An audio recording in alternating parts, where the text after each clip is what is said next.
June, മധുരം എന്നീ സിനിമകളുടെ സംവിധായകനായ അഹമ്മദ് കബീറിന്റെ സംവിധാനത്തിൽ എത്തിയ വെബ് സീരീസാണ് കേരള ക്രൈം ഫയൽസ്. ആഷിഖ് ഐമർ തിരക്കഥ എഴുതിയ സീരീസിൽ അജു വർഗീസിന്റെ വ്യത്യസ്തമായ വേഷപ്പകർച്ച ചർച്ചയായിരുന്നു. 2011 എറണാകുളത്തെ ലോഡ്ജിൽ നടന്ന ഒരു കൊലപാതകവും അതിന്റെ അന്വേഷണവുമായിരുന്നു സീരീസിൽ പറഞ്ഞത്. അജു വർഗീസ് ഇതിൽ SI മനോജായിട്ടാണ് എത്തിയത്.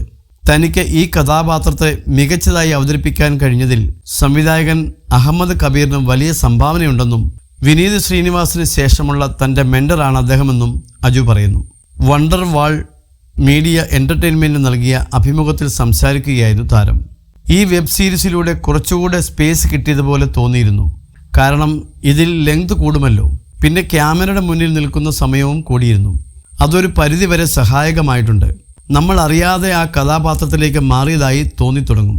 ബോഡി ലാംഗ്വേജിനെക്കുറിച്ച് ഞാൻ പറയുന്നില്ല, കാരണം അതിനെക്കുറിച്ച് എനിക്ക് അങ്ങനെ പറയാൻ അറിയില്ല. 2 ദിവസം കഴിഞ്ഞ് 3-ാമത്തെ ദിവസമൊക്കെ ആകുമ്പോൾ ഡയലോഗ് റെൻഡറിങ്ങും അതിൻ്റെ പേസിങ്ങും റിതവുമൊക്കെ ഡയറക്ടറിൻ്റെ ചരടുവലിയിലൂടെ കൺട്രോളിങ്ങിലാവും. അങ്ങനെ നമ്മൾ ആ കഥാപാത്രവുമായി നന്നായി സിങ്കാവും. അഹമ്മദിന് ആ കാര്യത്തിൽ വലിയ കോൺട്രിബ്യൂഷനുണ്ട്.